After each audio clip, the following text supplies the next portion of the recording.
both somebody who is intermarried and somebody who is a rabbi who officiates a lot of intermarriages and served a community where there was a majority of people were either intermarried in intercultural partnerships or the children of those. So move stuff around a little bit, sorry. So I feel like the nice thing, I've done versions of this presentation for a bunch of different kinds of groups and communities, including Limud Boston, where I knew I was speaking to a little bit more of a mixed crowd in terms of who was in favor of intermarriage, who was a little bit hostile to the idea. But with you, I'm just going to say I am not assuming everybody is 100% on board with the idea that intermarriage is good for the Jewish people, but I am skewing the presentation a little bit less to apologetics and a little bit into the meat and the depth. So like I think a lot of you, I was tired of hearing the same old boring story about how intermarriage would be the end of Judaism. It wasn't true in my life, in the lives of my congregants or my wedding clients, and it wasn't true according to demographics. I mean, one of the things I kept noticing when I would attend speakers or just hear things in the broader Jewish community was, you know, what will happen with all this intermarriage? And I, you know, this has been a phenomenon that has been on the rise for several decades, but certainly in the last several decades, has been a very strong salient feature of the Jewish community. So we know what's happening. We don't have to guess. So I wanted to flip the script. So that's the book, The A to Z on Intermarriage. Recommend that you read it. It's available wherever you buy books. But essentially, there are three things I propose people think about on this issue that maybe they're thinking about the first time. Number one, actually, I borrowed with permission from Paul Golan, who is the ED of the Society for Humanistic Judaism. And I know there's some guests to Kol Hadash here tonight. So that's the kind of movement organization for all of the secular humanist communities across North America. So Paul Golan talks about intermarriage math. Now, if you're like me and the word math is a little bit scary, like this is going to be fun. So don't run away when I talk about math. But if you have two Jews who get married, then you end up with one Jewish household. But if you have two Jews who end up marrying two other people who aren't Jewish, you actually end up with two potentially Jewish houses. Do you see how the math works? So two people who are Jewish make one Jewish home, but two people who are Jewish who now are marrying people who weren't previously Jewish or aren't Jewish now have two houses where they could potentially connect Jewishly. That does not, of course, mean that everybody who has a Jewish partner in the home is going to practice Judaism, but the potential is there, and the statistics tell us that most of the time they do. I also like to make the point that even when two Jews marry each other, there is absolutely no guarantee that anything Jewish will go on in that house. And in fact, I think what we're seeing is sometimes people have been told it's your kind of Jewish responsibility to marry somebody who's Jewish. And so they do, but they perhaps haven't received a strong Jewish education, or frankly, they don't care, or they've never found a way for them to connect Jewishly that serves their needs, like a culturally Jewish congregation or space. And so they are a Jewish home, but kind of in name only. Maybe they attend high holiday services, but Judaism isn't activated in their home. So I think you'll see I'm much more interested in activating Judaism and making Judaism a powerful force in our lives and in the world. And actually, although I'm starting with the math, I don't care as much about the numbers as perhaps some people do, because the numbers don't tell the full story. The other question I often ask people to think about is, what would they prefer? If you're against intermarriage, what is the alternative? Do we prefer that Jews must be ghettoized in society, not mixing with other people, and therefore more likely to marry each other? Do we prefer silos where we don't engage with the beautiful diversity of the places we live? I know you're in Chicago, I'm in Toronto. People from all over the world live in our places, and it's wonderful to be able to get to know them and their stories and their histories.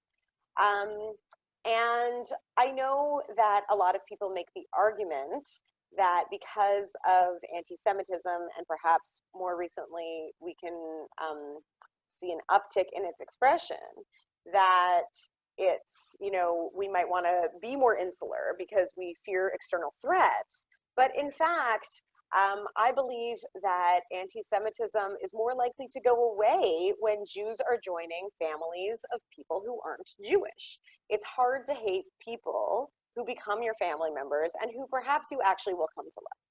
And so I think when we think about alternatives to intermarriage, we're probably unlikely to find one that suits us better than the reality that when you live in a society where people do mix and mingle, intermarriage is natural and is simply going to happen. And the last one I call the personal is political because I am intermarried. And I really believe that it's not intermarriage that's, creating a decline in Jewish participation, congregational membership, all these metrics that people use, but rather the anti-intermarriage diatribes are what have almost killed Judaism or have certainly made a lot of people leave.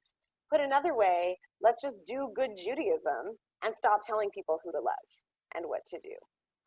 So it's really my belief that you can't guilt or shame people into participating in Jewish life. They will do it if it is something that is adding value to their lives and in line with their other values, our contemporary values, their values around justice and whatever they believe in their lives.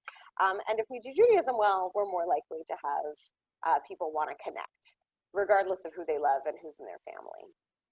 So the good thing is, if you are affiliated with humanistic Judaism, then you're probably already cool with this. When we went around in the introductions, it's very different in this community than in other spaces, pluralistic Jewish spaces or other kinds of congregations, where I notice even still, people who are intermarried tend to approach it with a little bit of like, okay, I'm gonna admit something, as though they have to confess. Whereas, one thing I really value about being part of this team is that it's not something you have to confess. It's just, a reality that we understand is the way people are in our communities, and it's beautiful. I was very glad when I got engaged while I was becoming a rabbi, and I didn't have to confess to Adam or anybody else that I was planning to marry somebody who wasn't Jewish. When I said I was engaged, everybody just said Mazel Tov, which is the correct thing to say when somebody tells you they're engaged. I'm glad that in my professional life, I get to create welcoming spaces for other families who are, interfaith, intercultural, etc. And I'm really glad, and this is more the point to me, that we get to do Jewish in a way that is more meaningful and deep than all the hand-wringing that goes on about who's in, who's out, how we prove it. Oh, I'm sorry, we have these rules. Let's have a long conversation about it. We just get to actually do good Judaism and not worry about all of this. And that to me is actually probably the biggest upside of already being cool with the idea of intermarriage. So, in flipping the script, I'm going to read to you a few quotations from the book, not too long. So if you happen to have it with you, you can flip to page 63, but I will just sort of read and also talk while I'm reading. But one of the main contentions of the book is that all marriages are intermarriages. And so I know that that might be a new way of thinking about it for some, but when I think about my personal marriage, I really think that the fact that Charlie, who's my spouse, grew up celebrating Christmas is like the least of our differences in many ways. I am somebody who married somebody quite different from me. And so we have a lot of differences to negotiate in our relationship. And the cultural question hasn't been as big a deal as lots of other things. And so, if you think about it from that perspective, all marriages have their points of difference or sometimes contention, and it might be about religion or culture, but it could very well be about other kinds of things. I will just admit to you that I snuck this thesis of the book into the section about God. So this book is alphabetical. It's called A to Z, so it moves from A to Z chronologically. And I wrote it this way so that you could flip around if you wanted to. You don't have to read it all in a row, but you could, and it makes sense either way. So if you have a question, for example, about circumcision, you might flip to C. If you have a question about queer families and intermarriage, you might flip to Q. So that's the way it's written. And in the God section, I didn't quite know what I wanted to say because I wanted to write it for a broader audience than just the people I serve, who tend to not believe in the God of the Bible or a personal God for the most part.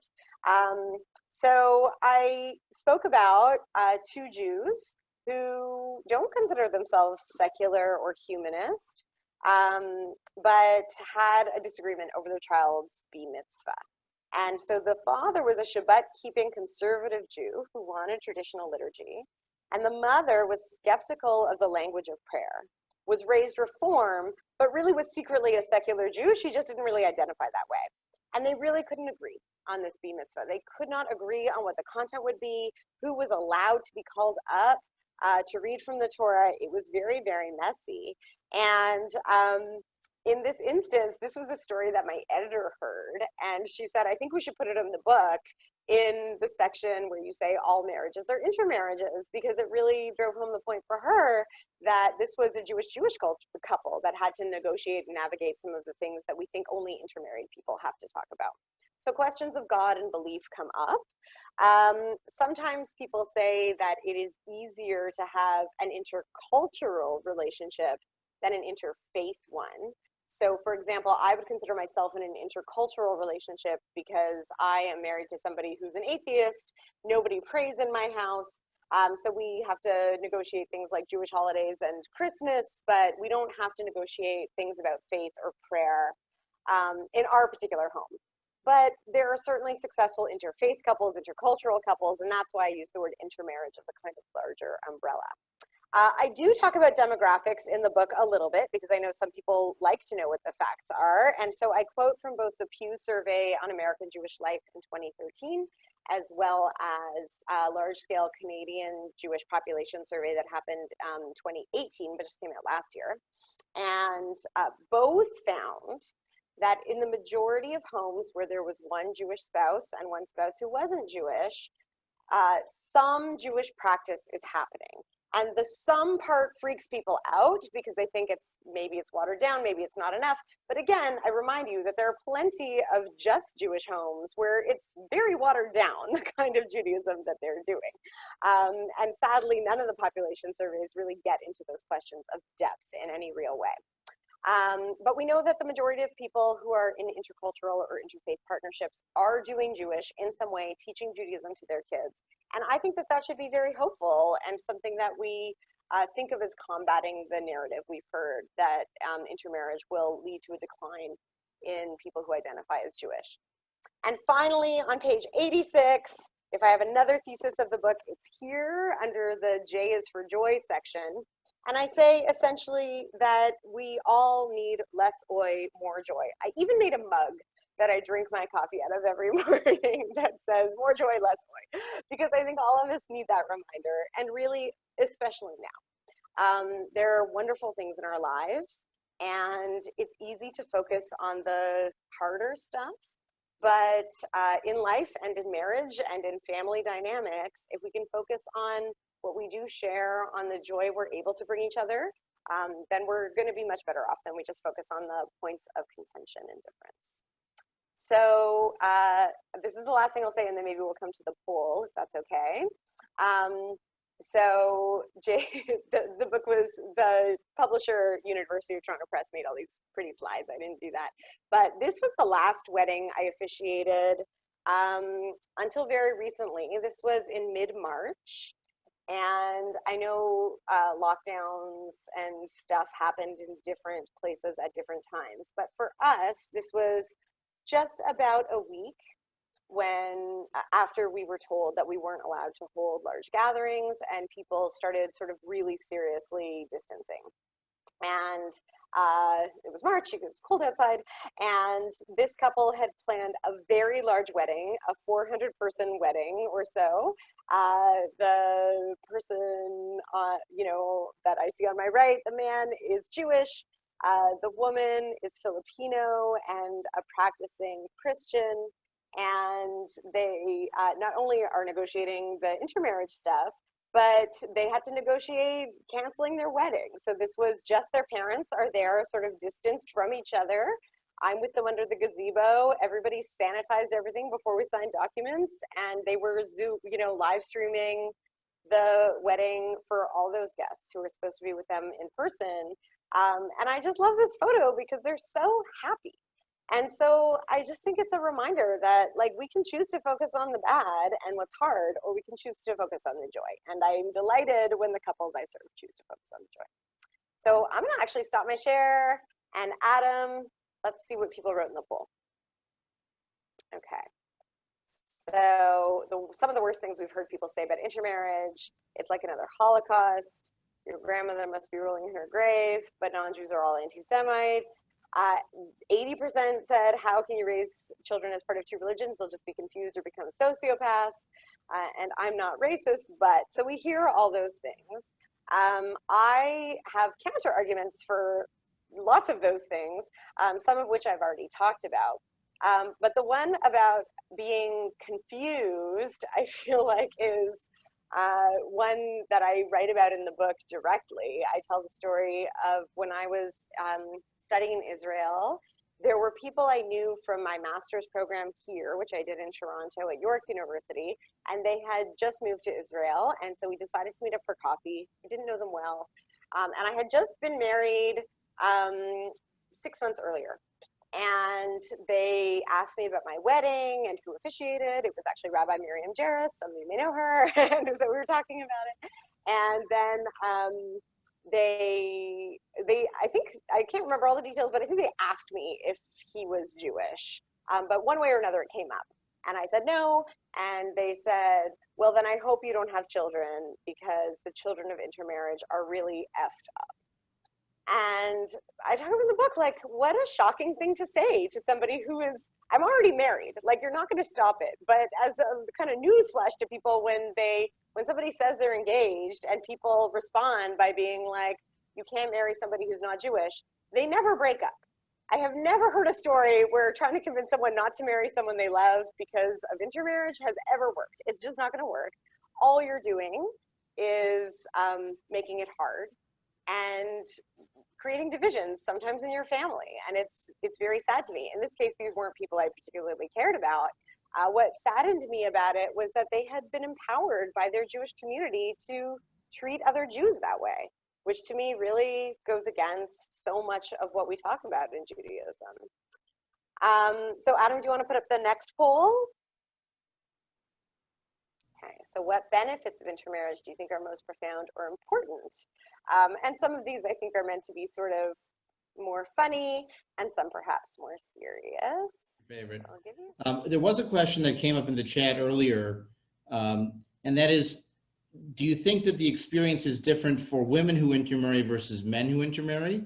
And you and I both know there's a scholar who's actually written 2 books on this, named Karen McGinnity, who does really excellent work, one on Jewish men who intermarry and one on Jewish women who intermarry, but I'm also curious for your thoughts and your experience on it. So I talk about Karen's work in the book, and Karen wrote one of the blurbs on the back. So it's nice that we're able to kind of amplify each other.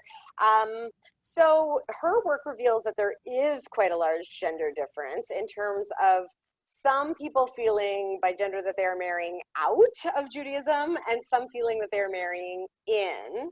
Adam, I'd also be curious to know your experience. I don't find that the couples I work with or the families I know through serving communities, I don't see it tracking exactly that way. But she did extensive research, so she has access to far more people than I have, just in my anecdotal personal way. So I would say that still very often it is women who are responsible for the educating of children. So you might think, therefore, that if it's a woman, let's assume it's a straight partnership for right now with a man and a woman. Obviously, there are many cases where that's not true. But in the instance that it is, you would think that if it's the woman who's not Jewish, then the children would be less likely to be raised Jewish because the woman would have no Jewish background to impart. But what I think we find is that, in fact, women will very often be really excited to learn about Judaism and pass on tradition. in the family. And so the gender dynamics are a little bit messy here. I don't see it tracking one way or the other. And I would say across all genders, I notice that it is more likely to be the non-Jewish partner, if it is a Jew with somebody who isn't Jewish in the home, the partner who isn't Jewish is more likely to be the one schlepping kids to Sunday school. That's really, really common, certainly at Arenu, where I was rabbi for a long time, and I would bet money that it's true at Kol Hadash, but you can tell me if that's true. I haven't done a survey, and we have some couples, I don't know which one is Jewish, so we, Of course. I mean, one thing that we have to, sort of speak the elephant in the room is the historical Jewish definition of being Jewish by the matrilineal line is one that people out there have still heard. And so sometimes they use it as a way to get out of having to go to a Passover Seder. Well, it's only my dad who's Jewish, so they're trying to escape. But also for some people, it's been an experience of rejection. They've been pushed away, even though their last name is Cohen, that they felt that push away. So the complicating thing is also we live in at least before the last, let's say, 15 minutes, a very patriarchal society. And so what the man chose to do for identity sometimes is what the family would do, even if by traditional Jewish law, the women would have continued to pass on Jewishness. This is what Karen writes about more in her books. We're finding now that intermarriage is also more evenly distributed between men and women who choose to marry partners who are not Jewish. And whereas in like the 70s or 80s, intermarriage was almost always Jewish men marrying non-Jewish women. And there were no communities that would accept the children because even the reform movement in the United States hadn't passed their Patrilineal Descent decision until 1983. And it's only taken us 37 years for people to start to hear that maybe you could stay Jewish if it's your father who's Jewish. In fact, one of our rabbis in Israel had a great plan for a protest platform. It should be stop discriminating against Jewish men. We can make Jews too. I thought that was a great way to flip the script a little bit. Yeah, that's wonderful. I love all flipping scripts. So under, just because we're talking about it, under P I have a section called Patrilineal Descent, and I say, this part might be controversial, but here goes. The rules around matrilineal descent defining who is a Jew are ridiculous and outdated, and if I could wave a magic wand and change one thing in Jewish life, it would be this. One thing. There's lots of problems. That's probably the one thing I would change. It has caused so much pain, and it's so absurd. So again, luckily, I find in our communities, people are like, there's so many rules that people have decided to let go of that this is just one more, so it's perhaps less of an anxiety, but certainly in the broader Jewish population, I think we find that it still is a problem. So I mean, Adam shared when he introduced me that I teach as well. And so I'm a real believer in inquiry-based learning. So we're gonna remember information more if we actually start with a good question. So I'm a real believer that in Jewish life, we need to change some of the questions rather than like, what will happen to Judaism and can there be Jewish continuity and like all those questions. Here are some of my questions. How do we create an engaging, meaningful Jewish life for ourselves and our communities? So if I have a couple sitting on my couch pre-COVID over Zoom now, and they're planning to get married, chances are they've already had this conversation, but we will have this conversation, and that's the question. I'm not trying to impose a bunch of rules and, well, here's what the law says, and here are my anxieties. I just want to know, if you want to bring Judaism into your home, what's it going to look like, and how is it going to be meaningful for everybody? In my house, we do Shabbat dinners every week, like just my immediate family. And it's very meaningful for Charlie. He doesn't have to be Jewish to appreciate that Shabbat is marking time, an opportunity to relax. We do special things with our kids on that day, and that's valuable for everybody. So that's an important question. How do we ensure intermarried and intercultural partners and families are fully welcome in our spaces? And even, I would say, in some of our communities and the ones that are the most accepting on this issue, because you still have people who have heard a bunch of garbage for the last 40 years, they can impose some negative attitudes. And so it's something that I think, like everything, we all have to do some unlearning in order to become fully welcoming in our communal spaces. How do we make Jewish practice accessible, exciting, and dare I say fun? So much of the, like when we went to the pool and it was like your grandmother must be rolling in her grave, or Hitler would be so excited that you're marrying this person, or whatever things we've heard. As I said, you're not going to guilt or shame anyone into being Jewish. And in fact, you know, when somebody's laying on a guilt trip, most people respond by wanting to run in the other direction. And in Jewish life, a lot of people have run in the other direction when they hear that kind of stuff. But if our Judaism is accessible, exciting, and fun, people will want to engage with it. How do we ensure Jewish continuity no matter what the demographic trends and no matter who people choose to love? And to me, it's that question of meaning. To be honest, if we have a bunch of people who answer, yes, I'm Jewish on surveys, but do nothing Jewish in their lives, or worse yet, from my perspective, think calling themselves Jewish is somehow a way to get off the hook from actually making their lives mean something, then I don't particularly care if there's Jewish continuity. I only care about continuity if what we're doing matters. And I think the question around how we make it matter is the most important question.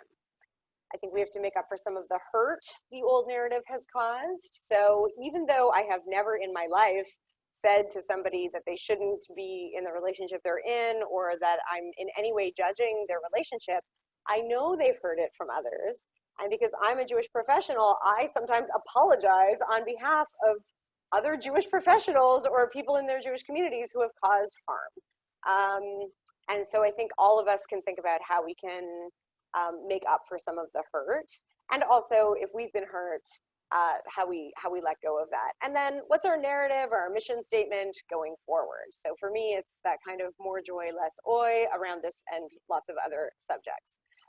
One of the things I often say to people is that, this is me at my wedding, my kids are the children of an intermarried rabbi, and they'll never have to wonder if that's possible. Just from birth, in fact, it's so funny talking to my kids about rabbis. Once when my daughter was 2, she asked me if all mommies are rabbis. It's a lovely question. And because I think she was thinking, like, when will I have to become a rabbi if I want to have kids? Like her thought process around it. But it's just so great. Like once we open doors, they tend to stay open. And so there's lots of talk about representation and how it matters in all kinds of ways. But one of the phrases I like is, if you can see it, you can be it. So if we really want Jewish continuity and we worry that intermarriage might be a threat to it, then the more examples we provide of people who are living engaged Jewish lives, who are the children of intermarriage or intermarried themselves or in intercultural relationships, the more people can see it and know that they can be it and do it too. So just for a second, I always prefer if this talks are participatory. I'm just gonna ask you to reflect for just a moment on, in your own life, it might be about intermarriage, it might be about something else. And this question is connected to the Shabbat service on dreams and dreaming as well. What's possible for you? Is there a narrative that's been holding you back? Is, you know, your partner, whether you're the Jewish partner or not, if you're in an intermarriage or intercultural partnership, is there something you felt like you shouldn't be able to access, or you don't deserve to know about, or you've been curious about but afraid to ask? What are you looking for in your life, and what maybe are you struggling with? And I think there's an opportunity, certainly in our last week of a Jewish year and moving into a time of year where we do wrestle with big questions, to think about that question of meaning and how we can up the meaning in our own lives. So as Adam mentioned, I run an online community called Secular Synagogue, but one of the things that I think we share in common with Kol Hadash is that when we say you belong here, we mean it more than you pay membership dues, that all the people of the family belong. We don't care. I mean, and I love how Adam's saying, like, we don't even know who the Jewish partner is, right? It's so often the case, because that feeling of belonging is real. And certainly at Arenu, we had the partners who weren't Jewish would be board members and Sunday school teachers and occupy any role that they wanted to volunteer for, because we're not doing that hand-wringing about who's in, who's out. We believe everybody belongs in our community who wants to participate. And I think that's itself a very important Jewish value. So let's go to the second poll answers, keeping in mind people could only vote for one thing, so maybe skewed the responses a little bit, but we will be okay. Okay, so what are the benefits of intermarriage? Nobody wrote give Jews something positive to do on Christmas, although that I think was written to be a little bit glib. I want to tell you, a lot of people are very excited to finally get to celebrate Christmas. That is not nothing. I have had many clients be like, I get a Christmas tree for the first time. I'm very delighted. Can create non-Jewish allies for support versus anti-Semitism or for Israel. So 5% said. Exposes both families to greater human diversity. I think that's very important. Helps foster tolerance by having people connected to multiple traditions or ethnic groups. Lovely, that was the majority response. Deepens the Jewish gene pool. And here I think that is a little bit glib maybe, but maybe not. And this is truly a joke, and I apologize if anybody's offended by the joke, but I feel like it's, you know, you'll be okay. Like, I'm gonna take the risk. That right at the start of COVID, I felt like it was like the book of Job. There were so many things that went wrong in my house. We had a flood in the basement, and we have a skylight upstairs, and we had a huge storm, and the skylight just completely blew off. So in the middle of a storm, we just had like a hole in our ceiling. And Charlie took a ladder on the staircase, so precarious, climbed onto our roof, found the thing, fitted it back in, and had to kind of slide in and onto the ladder as he fitted in. I kind of joked like, no Jewish partner could ever have done that. So that is a joke. I'm sure people who are Jewish have those skills, but if I'm allowed to stereotype when it's kind of just us, entre nous, those are some of the jokes we get to make as an intermarried family. And then lastly, love is a many splendored thing, and although only 5% of you chose it, it really is all about the love, right? I think any relationship that is committed and meaningful and beautiful deserves to be celebrated, and with no buts, with no qualification. Any questions or anything you want to say?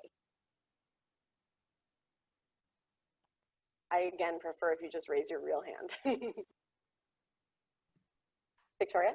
Oh, I was going to say when I looked at the choices for benefits of intermarriage, I thought it's important to think that, well, in my mind at least, those might be natural benefits outcomes, but I don't think realistically it's ever why anybody would get married. You would never choose, you know, like, hey, I'm going to marry this person because of this natural benefit. So it's always sort of that outcome, but in talking about it, you know, it's not why anyone, I can't imagine would get married.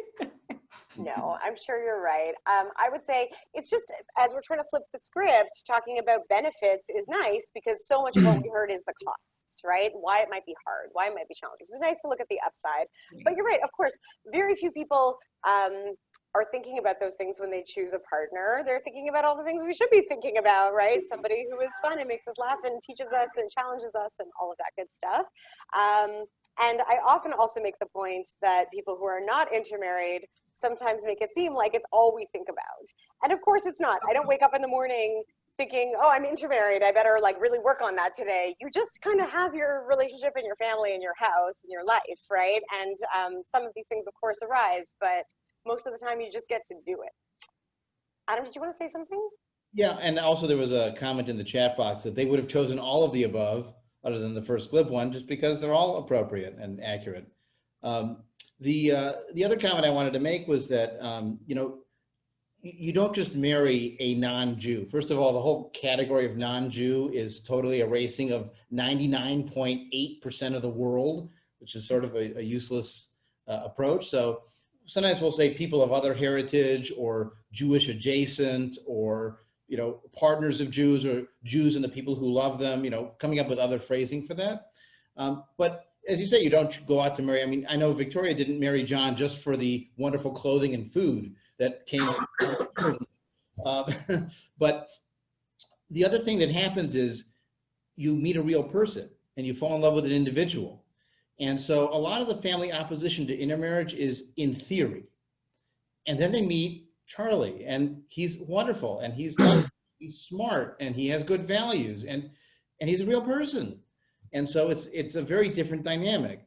The other thing I found just anecdotally is concern about intermarriage sometimes goes down when the child turns 37. Because now the goal is grandkids. They will take grandkids however they get grandkids. And so the concern on intermarriage begins to, and it's ironic. I've seen couples getting married in their 20s. They get a lot more grief than couples getting married in their 30s. And, you know, I think the grandkids is one of the factors. Jeff, did you have your hand up? Did you want to jump in? Yeah, I just was going to say anecdotally, it was speaking to the gender differences. I have a non-Jewish daughter-in-law and a Jewish daughter and non-Jewish son-in-law. And Sherry, my non-Jewish daughter-in-law, is more Jewishly observant than my daughter. So go figure that one out. And so she's, you know, she's taken on the mantle, and to your point, she's responsible for the education, and no pressure. This is the route she decided to go, and just thought it was very interesting.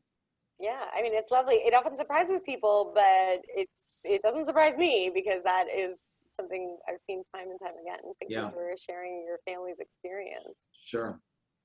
Other hands? Marlene? I'm just curious, because I've been married to an intermarriage family for over 40 years. Do you find that the younger generation now, it's becoming easier and they're having less conflict? I mean, I married a Catholic, a staunch Catholic, still Catholic, okay?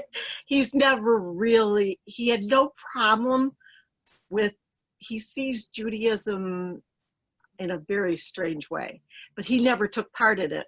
And so I'm just curious, are they having an easier time now? I mean, it's certainly more common now. So I think if it's like everything, once you open a door, it stays open. And so if you're the first in your family, maybe it causes some anxiety, but then people get used to it. And as Adam said, get to know people. Brene Brown says it's hard to hate people up close.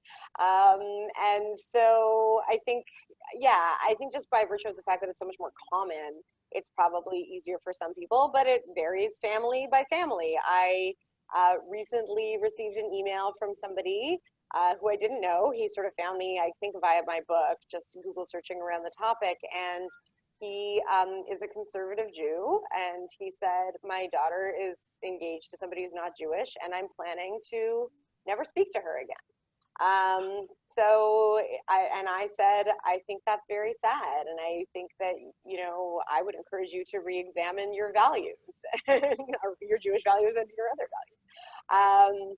So it's certainly not easier for everybody, but I think by and large, you know, kind of socially, it's getting easier on the whole. That would be my guess. One other point I'd add to that, a recent study was done of people who had applied for the Birthright Israel program. So these are people who are already at least somewhat Jewishly involved, but they studied them and their partners, specifically their non-Jewish partners if they were intermarried, and they found a substantial proportion of them have married non-Jewish partners who aren't religious. You know, we know there are plenty of Jews who are secularized or not very religious, but they're also marrying non-Jewish partners who are not that religious, who may do Christmas in the home but never go to church and haven't gone to church for a long time. And so a secular partnership with different religious heritage is somewhat of a different dynamic than an active church-going and an active synagogue-going person, or an active religious institution and a secular person. Those are all very different dynamics. And I mean, there's another book called, I think it's Till Faith Do Us Part by Dale McGowan. It's about secular and religious intermarriage and how you bridge those gaps on belief and secularism. So, but as Denise said, it's much more common these days. You know, 50% of Jews have been marrying non-Jews since the 1990s. So that's 25 years now when that number tipped in 95. So there's a huge population out there. And, you know, children like Denise's will have plenty of friends who have one Jewish parent and one parent of another background. And that's going to be a normative experience. In fact, if you look at the math she talked about that Paul does, there'll be more of those households than there will be of Jewish households, because they're making twice as many out of the marriages. My late mother was most concerned that when America became a fascist state and we had to flee to Israel, that they wouldn't allow Alexandra and my children to go with. So what is the rule in Israel today for who can be a citizen or who can be accepted? You know, in case we have to flee. Well, I did speak about changing the question, so I will answer your question. But first, I'm going to change the question. I would just encourage people to think about if that, you know, is a possibility that they pick. I mean, I'm not sure I would choose to go to Israel, regardless of what happens. So it might not be a central question in all of our lives.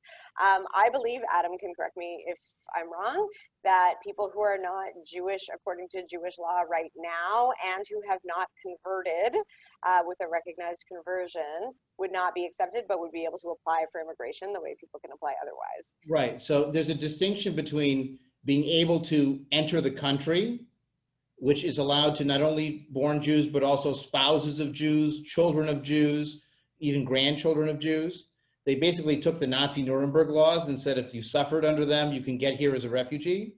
But whether or not the identity office will register you as Jewish is a different question. So there are plenty of people from the Russian Jewish diaspora who wound up in Israel, who may have one Jewish parent or maybe married to someone Jewish. They were allowed to immigrate to Israel. That wasn't an issue. But now they're an Israeli citizen without being identified as Jewish under the identity department. So if they want to marry someone Jewish under Israeli law, then that becomes a problem. If they want to get buried, well, if their family wants them buried, they probably don't care. But if their family wants them buried in a Jewish cemetery, then that becomes a challenge. So it's the identity question of being accepted as a Jew that's up for debate. But as a refugee, your mother can rest easy. You'd be able to get in. Are there any statistics on the children of intermarriage, whether they end up being one religion or the other religion or hybrid? Anything on that? Adam, what do you know about the stats? So this is an ongoing question. And the most recent study we had was from 2013. It was called the Pew Study of Jewish Americans, or the Portrait of Jewish Americans.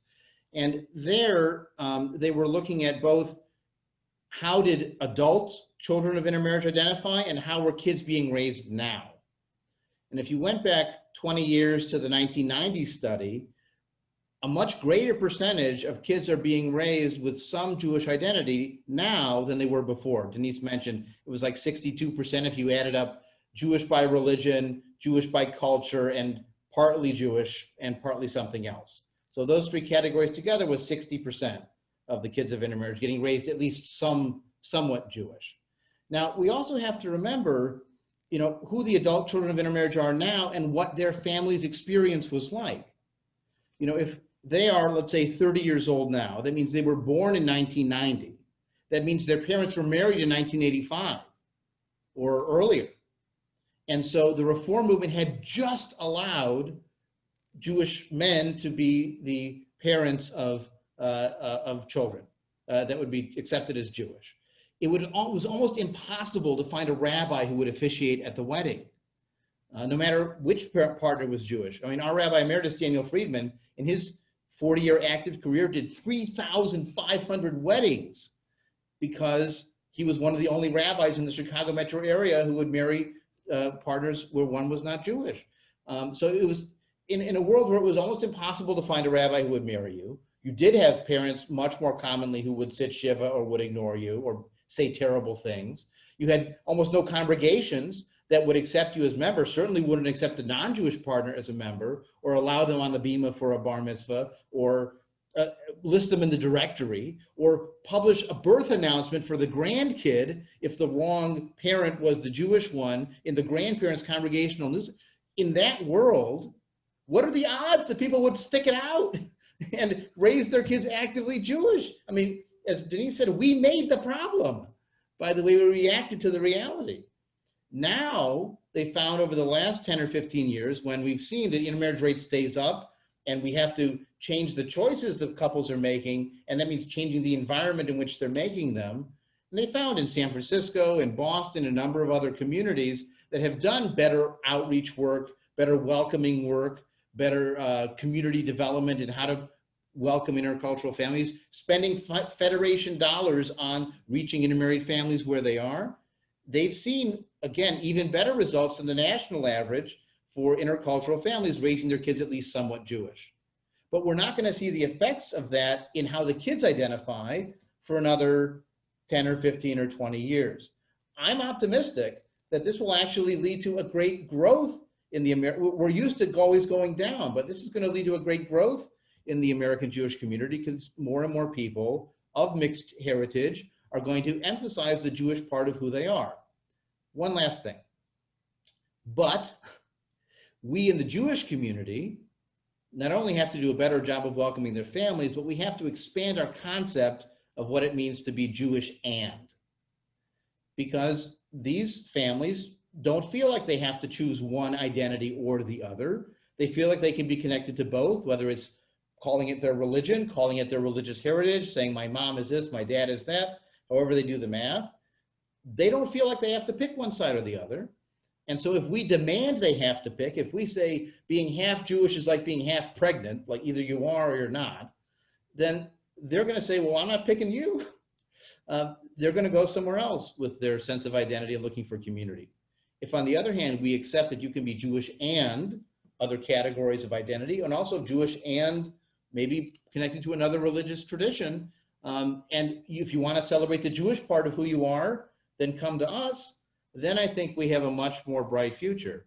But that will require some transformation internally and messaging-wise. And one of the things I loved about Denise's book was she gave couples a list of questions. If you're looking at a community, here are the kind of things you want to ask about when you're coming in to see if you're really, truly welcome there. Would the rabbi have married me? Is my partner welcome as a member of the community? Can we fully celebrate together? Is it a problem if my kid mentions Christmas as her favorite December holiday in Sunday school? So that's part of the adjustment process that the whole Jewish world has to go through. Yeah, I'll just share, and I'll answer, Sandra, I see your question in the chat. I'll come to that in a moment. There's a new program in Toronto called Jewish And that runs out of our downtown JCC. And it's exactly that, giving people a place where they can mark both. So they keep running kind of hybrid holidays. They did a thing in December where you could make like a photo shoot with Christmas, Hanukkah, like all kinds of holiday cards. And they had the stuff from the photographer right there. So I think that some of the anxiety in the Jewish community as these other kinds of communal programs pop up is like, how will they be able to compete in a marketplace where we have all these anxieties and other places are happy to serve these families and nurture the Jewish side as well. So that's why those questions of meaning and who we want to be as individuals and as communities, I think it is very important. Sandra asked, have things gotten any easier for Jews of patrilineal descent?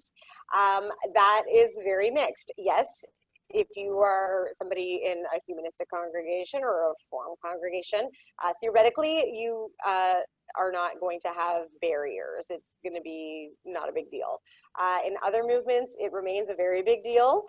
In Canada, the Reform movement is not so progressive, so it depends on movement, geography, your very rabbi or the nature of the community you happen to find yourself in, because as I said, sometimes even at the rabbi school, the congregants aren't. So it can be very mixed, but certainly I know a lot of pain has been caused when, you know, this is a child who's identified as Jewish from birth and then gets told, like, you have to convert if you want us to do your bar mitzvah or something like this, right? It's very sad.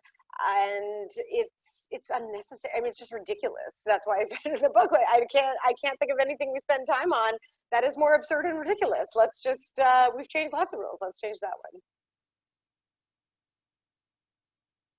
Sandra, did you want to follow up? Yeah, if that's okay. Basically, I understand that there is the Reform movement and that's changed, but even when I went to get married in 2013, and the Reform rabbi would not marry us because I married someone who's not Jewish. And that was somebody in, you know, the board of Indiana in Chicago. And then we found Rabbi Adam. Also, having grown up you know, in the 70s and 80s, as someone whose father was Jewish, I was never accepted as Jewish until they found out I was a child of a Holocaust survivor. Otherwise, I was the Goyim. I was the Shabbos Goyim who turned on the showers, everything. The stuff that happened was pretty darn appalling. So, you know, and I'm just wondering whether it's different for kids today, and that's what I was getting at, because there's a little bit more mixing than whether, but I still have encountered a whole bunch of crap because of where I've come from, and I hope that people coming after me never have to see any of it. And that's all I wanted to say. Thank you for sharing your experience. I agree. It is a lot of crap. I'm so sorry that was your experience. Both, you know, growing up and also as recently as 2013, rabbis do not have to officiate intermarriages, although they are allowed to in the reform movement in the US, not in Canada. So as I said, it's very mixed. And I like to think that the experiences of children have improved and continue to improve, but that's mixed too. Some people still do hear a lot of crap, and I am deeply sorry about that. And you can't control for jerks, you know, I mean, that's the challenge. And I mean, I'm sure even in some of our communities, it took a while for our welcoming approach to really set in. And for people who, again, in the 70s, the adults then are coming out of the Holocaust experience in a very kind of siege mentality.